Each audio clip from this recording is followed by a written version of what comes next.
पहिली गोष्ट एक लक्षात घेतली पाहिजे की महायुती एकत्र लढेल असं वरून ठरलेलं असताना सुद्धा जुन्नरमध्ये आज जी काही जनसन्मान यात्रा पोहोचलेली आहे त्यामध्ये जुन्नरच्या स्थानिक भारतीय जनता पार्टीच्या ज्या नेत्या आहेत आशा बुचके यांनी त्यांच्या कार्यकर्त्यांसह म्हणजे भाजपच्या कार्यकर्त्यांसह काळे झेंडे दाखवून मुर्दाबादचे सुद्धा नारे लावल्याचं मी जरा ऐकलंय। मग आता एक याबाबत महाराष्ट्राचे उपमुख्यमंत्री देवेंद्रजी फडणवीस यांनी तात्काळ त्यांची भूमिका स्पष्ट करावी।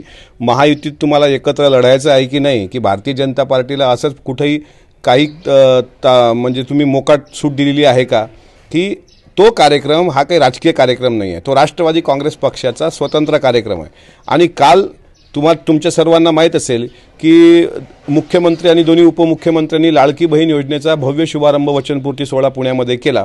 त्यावेळेस तुम्ही सर्व एकसंघ होता आणि आज सकाळी त्या ज्या बुचकेताई आहेत त्या स्वतः अजितदादा मुर्दाबाद आणि काय तुमचा जर काही तुमच्या मतदारसंघातला प्रश्न असेल तर स्वतः तुम्ही बसून तो मिटवू शकता ना।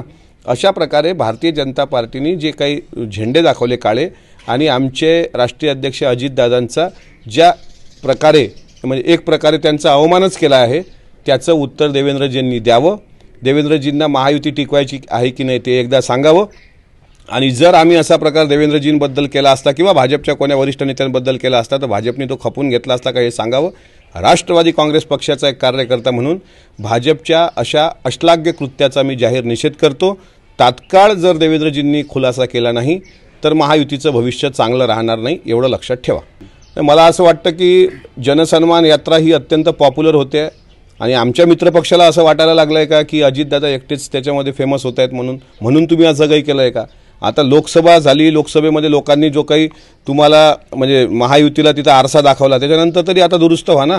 आता विधानसभा तोंडासमोर आहेत, एकत्र लढतो आपण, एवढ्या चांगल्या लोक कल्याणकारी योजना बजेटमध्ये मांडल्या गेल्या।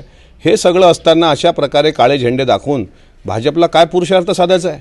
त्यामुळे माझी विनंती भाजपच्या पक्षश्रेष्ठींना आहे की आशा बुचकेंनी जो काही प्रकार केला याला तुमचं समर्थन आहे का, भाजपने याबाबत तात्काळ खुलासा केला पाहिजे। एबीपी माझा, उघडा डोळे बघा नीट।